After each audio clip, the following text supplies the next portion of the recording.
وہ مکہ جو عمرے کے لیے تشریف لے جا رہے ہیں، ہم سب دل سے دعا کریں مولا ان کے عمرے کو اور عمرے کے تمام ارکان کو اپنی بارگاہ میں قبول فرمائے۔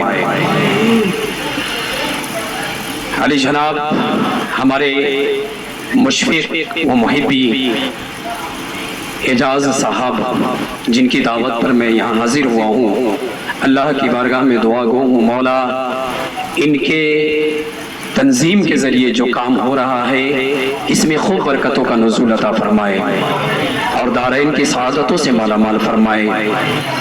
اللہ تعالی ہم سب کو مدینے کی زیارت نصیب فرمائے۔ اللہ عز و جل قرآن عظیم میں ارشاد فرماتا ہے وَلِلَّهِ عَلَى النَّاسِ حِجُّ الْبَيْتِ مَنِ اسْتَطَاعَ إِلَيْهِ سَبِيلًا، اور اللہ ہی کے لیے فرض ہے حج کرنا اس تک جو وہاں تک پہنچنے کی طاقت رکھتا ہو۔ میں ایک باریک لفظوں میں آپ کو سمجھاؤں گا یہ مسائل کہ ہم اتنی دیر جب بیٹھتے ہیں اس محفل میں، اس محفل کے بارے میں کہا جاتا ہے، علامہ شیخ عبدالحق محدث دہلوی رحمۃ اللہ علیہ فرماتے ہیں کہ جب بندہ کسی کار خیر کے لیے محفل میلاد کا انعقاد کراتا ہے، اللہ تعالیٰ اس زمین سے ہمیشہ کے لیے بلاؤں کو دور فرما دیتا ہے۔ پھر امام شافعی رحمۃ اللہ تعالیٰ علیہ فرماتے ہیں جو نبی کی میلاد کے لیے اپنے احباب کو بلاتا ہے، اپنے دوستوں کو بلاتا ہے، پھر ان کی ضیافت کرتا ہے گرچہ ایک کھجور سے ہی صحیح، اللہ تعالیٰ اس سے رضا ہو کر ڈائریکٹ جنت میں داخل فرما دیتا ہے۔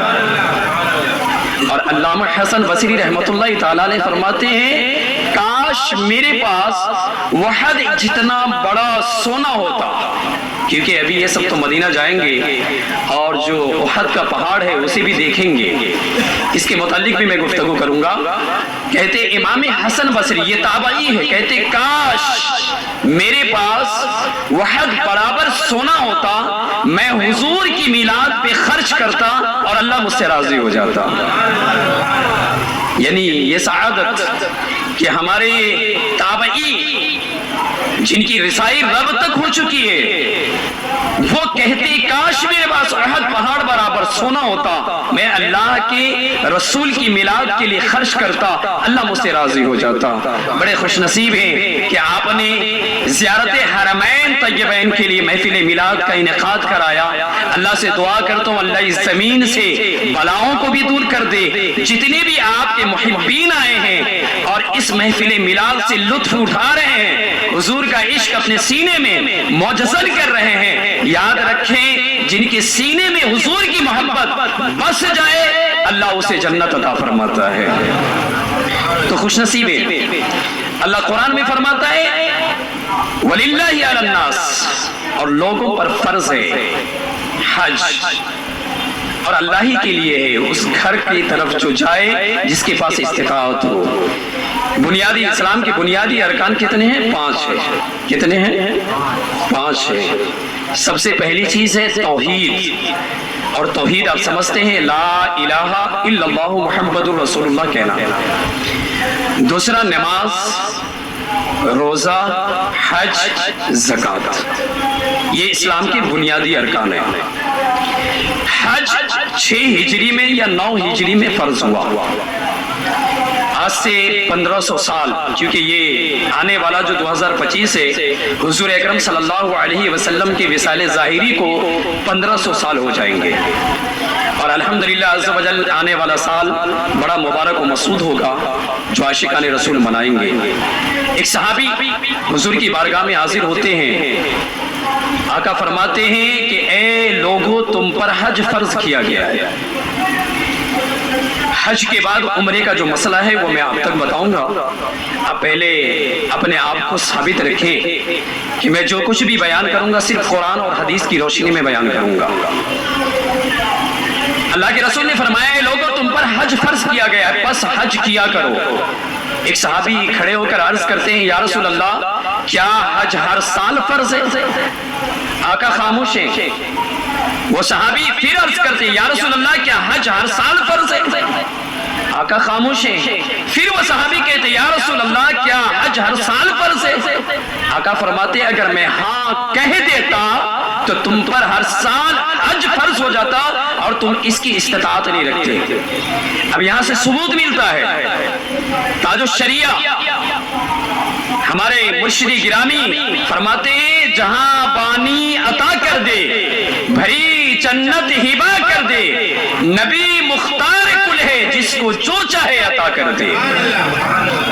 تو آقا اگر فرما دیتے کہ مومنوں تم پر حج ہر سال فرض ہے تو ہم پر حج ہر سال فرض ہو جاتا لیکن ہم استطاعت نہیں رکھتے.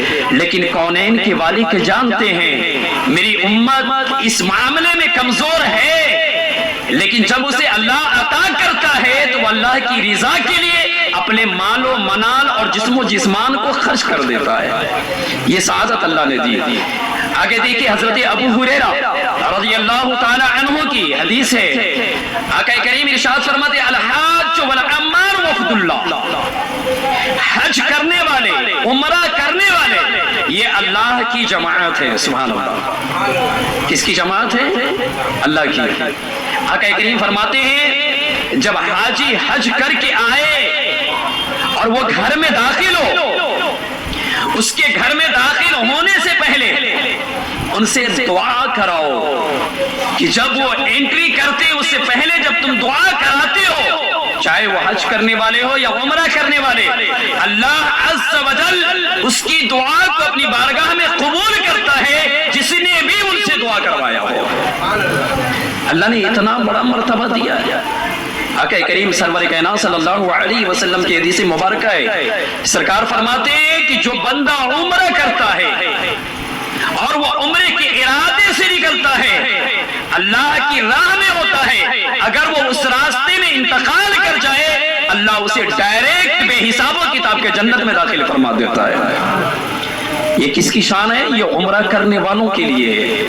جو بندہ عمرہ کرے اور عمرے کے ارکان میں جب بندہ کعبہ میں پہنچتا ہے یہ وہ کعبہ ہے کہ جس کے بارے میں اللہ قرآن عظیم میں ارشاد فرماتا ہے فی آیات مقام ابراہیم یعنی اس مکہ کے اندر میں اس کعبہ شریف کے اندر میں اللہ کی ایسی نشانیں ہیں جسے مقام ابراہیم کہتے ہیں. اور یہ مقام ابراہیم پر جب بندہ کھڑا ہوتا ہے اور اس جگہ سے توجہ کرتا ہے کعبہ کی طرف اللہ اس کی ہر ایک نگاہ پہ ایک حج کا ثواب عطا فرماتا ہے. یہ تو عمرہ کرنے نکلا لیکن ثواب کس کا لے کے آ رہا ہے؟ حج کا ثواب لے کے آ رہا ہے. اللہ کے رسول سرور کائنات صلی اللہ علیہ وسلم کی حدیث مبارکہ ہے آقا ارشاد فرماتے ہیں او مدینہ جانے والوں او مکہ جانے والوں جب آپ مکہ پہنچتے ہیں تو اللہ کی 120 رحمتیں بیت اللہ پر نازل ہو رہی ہوتی ہے. سبحان اللہ. کتنی؟ 120 رحمتیں. آقا ارشاد فرماتے ہیں للطائفین 60 للطائفین جب وہ خانہ کعبہ کا طواف کرتا ہے اللہ کی 60 رحمتیں اس طواف کرنے والوں پر نازل ہوتی ہے. سبحان اللہ. آقا ارشاد فرماتے ہیں وَأَرْبَعُونَ لِلْمُصَلِّينَ اور 40 اللہ کی رحمتیں جو خانہ کعبہ کے بیچ میں اسی جگہ پر نماز پڑھتا ہے اللہ کی 40 رحمتیں اس نمازی کے اوپر اترتی ہے. پھر آقا کریم ارشاد فرماتے ہیں وَإِشْرُونَ لِلنَّاظِرِينَ جو صرف کعبہ کو دیکھتا ہے وہ کھڑے ہو کر کے صرف کعبہ کو دیکھتا ہے اللہ کی 20 رحمتیں اس دیکھنے والوں پر نازل ہوتی ہے. سبحان اللہ. بڑے خوش نصیب ہیں کہ جن کی آنکھیں کعبہ کو دیکھیں گی جن کی پیشانی اللہ کے حضور حاضر ہوں گے جو اس جگہ پر طواف کریں گے اللہ کی 120 رحمتیں ان پر نازل ہوگی. بڑے کرم کی بات ہے کہ میرے رب نے ان پر اتنا بڑا کرم فرمایا کہ 120 رحمتیں والے جب وہ دعا کرتے ہیں اللہ اس کی دعا کو قبول فرماتا ہے. تو یاد رکھیں بڑے خوش نصیب ہے کہ اللہ نے اپنے گھر کے دیدار کے لیے آپ کو بلایا ہے. گویا آپ رب کے مہمان ہیں جو رب کا مہمان ہو اور وہ اللہ کی بارگاہ میں استغاثہ پیش کرتا ہے، اللہ اس کے استغاثے کو رد نہیں کرتا، اللہ اس کے استغاثے کو قبول فرماتا ہے۔ یہ ہے عمرہ کرنے والوں کے لیے۔ اور یقین مانے جب بندہ عمرہ کرتا ہے تو ایک تڑپ ہوتی ہے، کاش میں مدینہ جاؤں۔ کہاں جاؤں؟ مدینہ جاؤں۔ اللہ قرآن عظیم ارشاد فرماتا ہے والذین ہاجروا فی اللہ من بعد ما ظلموا لنبوئنہم فی الدنیا حسنہ، وہ جنہوں نے اپنے گھر بار چھوڑے اللہ کی راہ میں مظلوم ہو کر، ہم ضرور انہیں اچھا ٹھکانہ دیں گے۔ یہاں اچھے ٹھکانہ سے مراد مدینہ طیبہ ہے۔ اور یاد رکھیں کہ یہ کوئی قصہ کہانی نہیں بتا رہا ہوں میں آپ کو، یہ اس شہر کی بات بتا رہا ہوں جس شہر میں میرے نبی خود تشریف فرما ہے۔ آگے کہ اللہ تبارک و تعالیٰ نے صحابہ کرام رضوان اللہ تعالیٰ علیہم اجمعین کو اس شہر مقدس میں قیام نصیب فرمایا، جس کے بارے میں اللہ قرآن میں فرماتا ہے والذین تبوؤا الدار والایمان من قبلہم، وہ ہیں جنہوں نے پہلے سے دار السلام اور ایمان میں اپنا گھر بنا لیا۔ یہاں پہ دار اور ایمان سے مراد مدینہ طیبہ ہے۔ اللہ تعالیٰ نے اپنے حبیب کریم صلی اللہ علیہ وسلم کے شہر معظم کو عظیم المرتبت، ذیشان، مقدس و محترم بنایا، جس کو دیکھنے کے لیے اہل ایمان کی آنکھیں ترستی ہے۔ کسی شاعر نے کیا ہی خوب کہا ہے، سبز گنبد کی بہاروں میں وہ زیبائی ہے، عرش اعظم بھی مدینے کا تمنائی ہے، تیرے مستوں کی نظر سوئے ارم کیوں اٹھے، تیری گلیوں میں عجب شان کی رانائی ہے۔ ہو گئی انجمن شوق معطر غافل، خلد بطحا سے گزر کر جو سب آئی ہے۔ اور یقین مانے حضرت ابو ہریرہ رضی اللہ تعالی عنہ سے روایت ہے، جب مدینہ شریف کے لوگ پہلا پھل دیکھتے، پہلا پھل، تو حضور کی بارگاہ میں وہ پھل لے کر آتے، آقا اسے قبول فرما لیتے، آقا اسے قبول فرماتے۔ پھر وہ قبول فرمانے کے بعد اللہ کے رسول دعا کرتے، اللہم بارک لنا فی ثمرنا وبارک لنا فی مدینتنا، اے اللہ ہمارے پھلوں میں برکت دے، اے اللہ ہمارے مدینے میں برکت دے، ہمارے پیمانے ساع و مد میں برکت دے، اے اللہ حضرت ابراہیم تیرے بندے، تیرے نبی تیرے خلیل تھے، وَأَنِّي عَبْدُكَ وَنَبِيُّكَ، میں بھی تیرا بندہ تیرا نبی ہوں۔ حضرت ابراہیم نے مکہ کے لیے دعا کی تھی، اے اللہ میں ان کی دعاؤں سے زیادہ مدینہ طیبہ کے لیے دعا کرتا ہوں۔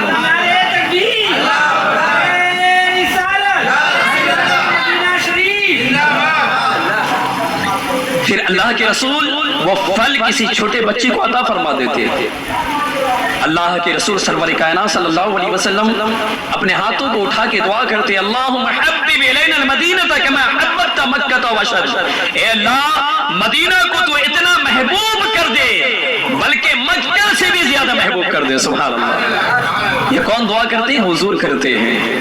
اب یاد رکھیں، آگے دیکھیں، چنانچہ حضور اکرم صلی اللہ علیہ وسلم کی تمام دعاؤں کو اللہ نے قبول فرمایا۔ آج بھی ہر مومن کے دل کا چین و سرور اور آنکھوں کا نور مدینہ ہے۔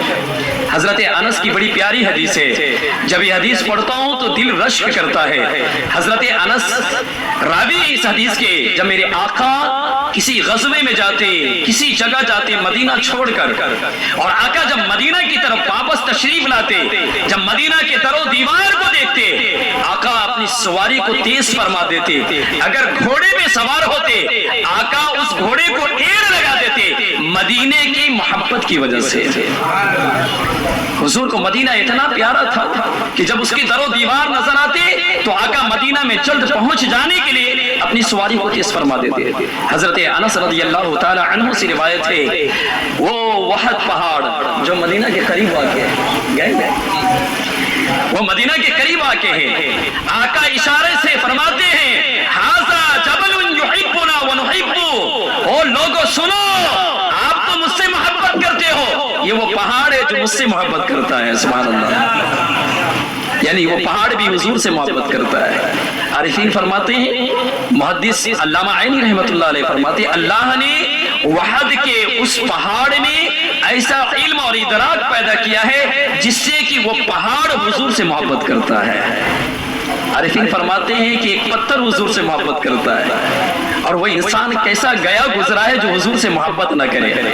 حضرت سہیل بن حنیف رضی اللہ تعالیٰ عنہ سے روایت ہے، آقا کریم سرور کائنات صلی اللہ علیہ وسلم نے فرمایا یہ مدینہ حرم ہے اور امن کی جگہ ہے۔ سبحان اللہ، کیا ہے یہ؟ حرم ہے اور امن کی جگہ ہے۔ حضرت ابو ہریرہ رضی اللہ تعالی عنہ سے روایت ہے، نبی کریم سرور کائنات صلی اللہ علیہ وسلم نے فرمایا مدینے کے راستے پر فرشتے مقرر ہیں۔ سبحان اللہ، کون مقرر ہے؟ فرشتے مدینے کے راستے میں، اس میں طاعون اور دجال داخل نہیں ہو سکتا۔ سرکار فرماتے المدینہ قبۃ الاسلام ودار الایمان وارض الہجرہ، یہ مدینہ جو ہے نا اسلام کا گنبد ہے۔ کیا ہے؟ اسلام کا گنبد ہے اور ایمان کا گھر ہے اور ہجرت کی زمین ہے۔ حضور فرماتے ہیں، حضرت ابو ہریرہ سے روایت ہے، آقا فرماتے ہیں ایمان مدینے کی طرف سمٹ آئے گا جس طریقے سے سانپ سوراخوں میں سمٹ جاتا ہے۔ اور یاد رکھیں مدینہ جانے والوں ذرا دیکھو تو صحیح، حضرت عبداللہ ابن عمر رضی اللہ عنہما سے روایت ہے، آقا کریم سرور کائنات صلی اللہ تعالی علیہ وسلم فرماتے ہیں جو مدینہ میں مرے گا، سبحان اللہ، کاش مدینے میں موت آ جائے گا، کہتے جو مدینہ میں مرے گا میں اس کی خصوصی شفاعت کروں گا اور میں ہر عاشق کی شفاعت کروں گا، لیکن مدینہ میں مرنے والوں کی خصوصی شفاعت کروں گا۔ حضرت عمر کو جانتے ہیں؟ حضرت عمر رضی اللہ تعالی عنہ ہمیشہ دعا کرتے تھے، ہمیشہ دعا کرتے تھے اے اللہ تو شہادت کی موت دینا، اے میرے مالک، اور وہ موت بھی آئے تو تیرے نبی کے شہر معظم میں آئے۔ سبحان اللہ، حضرت عمر کی یہ دعا قبول ہوئی اور حضرت عمر شہادت بھی پائے اور مدینے میں آقا کے قدموں کے پاس دفن بھی ہوئے ہیں۔ تو کہتے ہیں نا مدینہ جانے والے، مجھے ایک شعر یاد آیا ہے، پڑھ دوں؟ چھوڑ فکر دنیا کی چل مدینے چلتے ہیں، چھوڑ فکر دنیا کی، میرے ساتھ مل کے پڑھے اور دعا کرے مالک تو مدینے میں بلا لے۔ چھوڑ فکر دنیا کی چل مدینے چلتے ہیں، چھوڑ فکر دنیا کی، چھوڑ فکر دنیا کی چل مدینے چلتے ہیں، کیوں؟ مصطفیٰ غلاموں کی، میرے مصطفیٰ غلاموں کی قسمتیں بدلتے ہیں، چھوڑ فکر دنیا کی۔ اور آج تو جا رہے ہیں تو، اور آپ کے دل میں بھی تڑپ ہے اور ایک شوق ہے، اور وہ شوق کیا ہے؟ اے کاش کوئی آ کر کہہ دے میرے کانوں میں، کیا چل تجھ کو مدینے میں، چل تجھ کو مدینے میں میرے مصطفیٰ بلاتے ہیں، چھوڑ فکر دنیا کی۔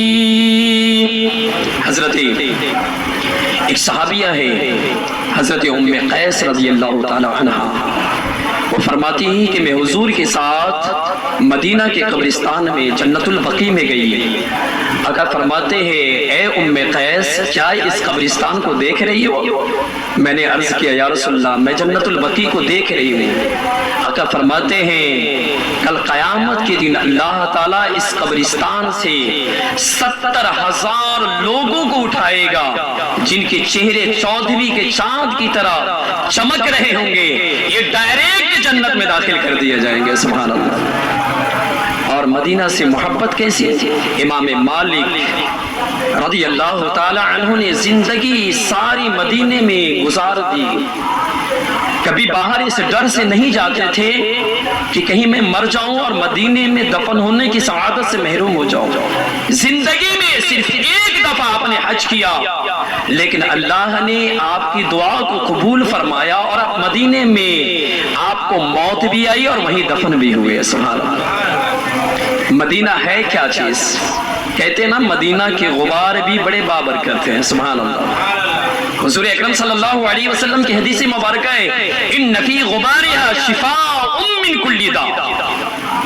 او مدینہ جانے والو سنو، جب مدینہ پہنچنا نا تو آقا کے شہر کے گرد کو بھی اٹھا لینا اور اسے اپنی آنکھوں میں لگانا، اپنے جسم میں لگانا۔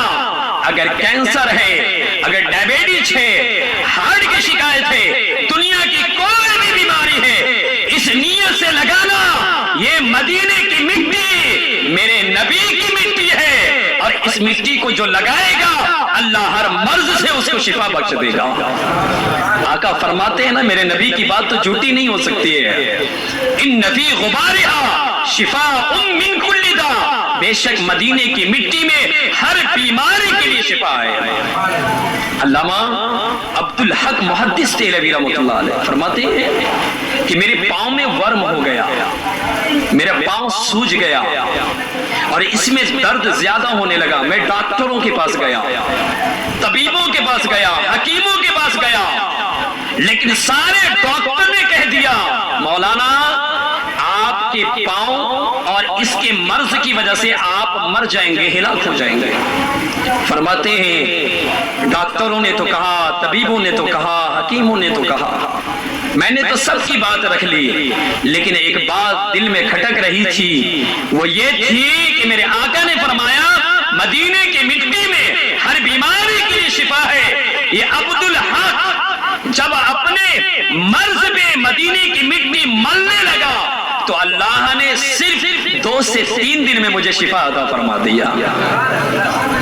یہ مدینے کی مٹی ہے۔ ایک دیوبندی عالم مولوی عاشق الہی یہ لکھتے ہیں کہ میرے چچا میرے ساتھ تھے مدینہ میں، الاعزازات الیومیہ ان کی کتاب ہے، اس میں یہ واقعہ ہے۔ وہ لکھتے ہیں کہ میں مدینہ میں تھا، میرے چچا ساتھ میں تھے، ان کا چہرہ سوج گیا، ان کا چہرہ سوج گیا، اور جب یہ سوج گیا تو خوف آنے لگا کہ کہیں میرے چچا انتقال نہ کر جائے۔ تو میں نے ایک مولانا سے پوچھا کہ اس کا علاج کہاں ہے؟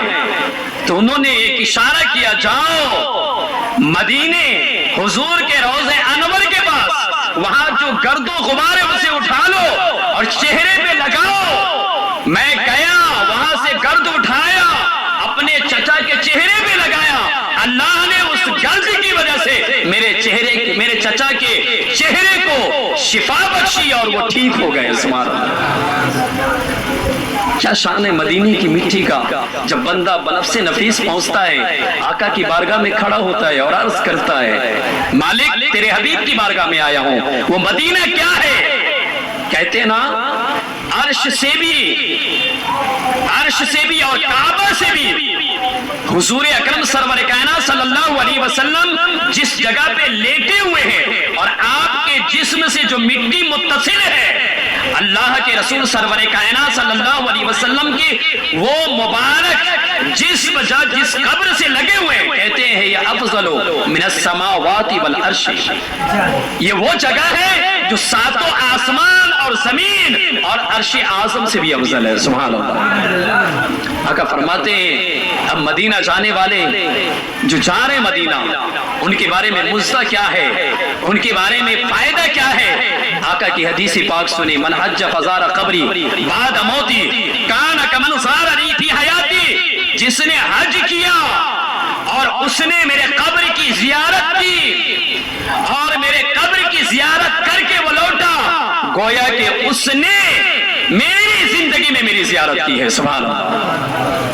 یہ حدیث اس کے لیے سرکار فرماتے ہیں من زار قبری وجبت لہو شفاعتی، جس نے کعبے کو زیارت کر لیا، ارکان کر کر کے جب مدینہ آیا اور اس نے میری قبر انور کی زیارت کی، اس کے لیے کل قیامت کے دن میری شفاعت واجب ہو گئی ہے۔ سبحان اللہ۔ یہ حدیث مبارکہ یہ کتنے بڑی ہمارے لیے ایک گفٹ ہے جو آقا کریم ہمیں دے رہے ہیں۔ تو اسے ہم لینے کے لیے جب مدینہ پہنچے تو یاد رکھیں ہمیں ہنسنا نہیں آتا ہے، مدینہ جو بھی جاتا ہے وہ روتا ہے، جو بھی مدینہ پہنچتا ہے اپنے آقا کی زندگی کو یاد رکھتا ہے۔ مدینہ جانے والے جب آپ مدینہ پہنچے تو حضرت بلال کی وہ سنت کو اپنا لیں۔ حضرت بلال ملک شام میں ہے، اللہ اکبر کیسا منظر ہے۔ حضرت بلال ملک شام میں ہے، سو رہے ہیں، آقا خام میں تشریف لاتے ہیں، کہتے بلال کیا تم مدینہ میں نہیں آؤ گے؟ کیا میرے قبر کی زیارت نہیں کرو گے؟ اللہ اکبر۔ ایک دن ہو گیا، دوسرا دن آیا، خواب میں زیارت سے مشرف ہوئے، تیسرے دن بھی خواب میں زیارت سے مشرف ہوئے۔ حضرت بلال کی آنکھوں سے آنسو ہے، گھوڑے پہ بیٹھتے ہیں اور سوار ہوتے گھوڑے پہ ڈائریکٹ مدینہ پہنچتے ہیں۔ اللہ اکبر۔ حضرت حسنین ہے، امام حسن و حسین ہے، اہل مدینہ کو معلوم ہو گیا حضرت بلال آ گئے ہیں، آنکھوں سے آنسو روا ہے۔ حضرت بلال دونوں بچوں سے ملنے کے لیے جاتے ہیں، امام حسن و حسین کو دیکھتے ہیں اور گلے سے لگا لیتے ہیں، چہرے کو بوسہ دیتے ہیں، آنکھوں کو چومتے ہیں، کہتے شہزادے بتاؤ تو صحیح مسئلہ کیا ہے؟ کہا بلال آپ وہ اذان ذرا سنا دو جو اذان میرے نبی کے زمانے میں دیتے تھے۔ اللہ اکبر۔ کہتے ہیں بلال کہتے ہیں مجھ میں اب وہ تاب نہیں ہے، بیٹے ذرا رک جا، اب میں اذان نہیں دے سکتا۔ آقا کا زمانہ تھا، اذان دیا کرتا تھا، ننھے بچے تھے، امام حسن و حسین دونوں کہتے ہیں حضرت بلال اب اذان دے، میں آپ کی اذان سننا چاہتا ہوں۔ اللہ اکبر۔ حضرت بلال جاتے ہیں مسجد نبوی کے منبر پہ کھڑے ہوتے ہیں، اللہ اکبر کی صدا لگاتے ہیں، اہل مدینہ سب کے سب، چھوٹے بچے، بڑے بوڑھے، نوجوان، خواتین، سب اپنے گھروں کو چھوڑ کر کے حضرت بلال کی آواز سننے کے لیے آتے ہیں۔ سب کی آنکھوں سے آنسو ہے، حضور کا زمانہ یاد آ گیا جب اشہدو ان محمدن پر جیسی آواز پہنچتی ہے حضرت بلال بے ہوش ہو جاتے ہیں، گر پڑتے ہیں۔ پوچھنے والے پوچھتے ہیں بلال بتاؤ تو صحیح یہ کیفیت کیوں آ گئی ہے، یہ تمہارے اوپر یہ کیفیت کیوں آ گئی ہے؟ حضرت بلال کہتے ہیں جب میں حضور کا نام لیتا ہوں تو وہ زمانہ آتا ہے کہ حضور میرے سامنے کھڑے ہیں۔ حضور کا عشق ایسا تھا کہ بلال حضور کے عشق میں تڑپ کے گر گئے، سبوں نے اٹھایا، کہا منظر کیا تھا؟ کہا دیکھو جب میں اذان دے رہا تھا میرے آقا میری اذان کو سن رہے تھے۔ سبحان اللہ۔ ضرورت اس امر کی ہے کہ جب ہم مدینہ جائیں تو اپنے دل کو حضور کی بارگاہ میں بچھا دیں، اور جس طریقے سے سید احمد رفاعی رحمت اللہ علیہ نے حضور کے روضے مبارک کے پاس کھڑے ہو کر کے عرض کی تھی مالک تو مجھے، حضور اکرم کی بارگاہ میں عرض کرتے ہیں یا رسول اللہ میں اپنی خانقاہ سے اپنی روح کو آپ کی بارگاہ میں بھیجا کرتا تھا، آج آپ کا بیٹا آپ کی بارگاہ میں آیا ہے، چاہتا ہے کہ آپ کے ہاتھ کو بوسہ دے دوں۔ اللہ اکبر۔ جیسے ہی آواز لگاتے ہیں سید احمد رفاعی سرکار اپنے قبر انور سے اپنے ہاتھ کو باہر نکالتے ہیں اور سید احمد رفاعی ان ہاتھوں کو چومتے ہیں۔ دیکھنے والے 70,000 لوگوں کا مجمع تھا، سب نے کہا او احمد رفاعی ذرا بتا تو صحیح جب تم حضور کے دستے مبارک کو بوسہ لے رہے تھے تو کیسا لگ رہا تھا؟ کہتے مجھ سے مت پوچھو، جو ملائکہ دیکھ رہے تھے ان سے پوچھو کہ ان کو کیسا لگ رہا تھا، وہ بھی رش کر رہے تھے۔ اس لیے تو کہا جاتا ہے صبح میں 70,000 فرشتے مدینہ میں سرکار کے روضے مبارک پہ حاضری دیتے ہیں، 70,000 شام میں، لیکن اسے دوبارہ موقع نہیں ملتا ہے۔ لیکن حضور کے عاشقوں کو جن کو اللہ نے استطاعت دی ہے اللہ ہر سال اسے عمرے کی سعادت نصیب فرماتا ہے۔ وما علینا الا البلاغ۔ استغفر اللہ ربی من کل ذنب۔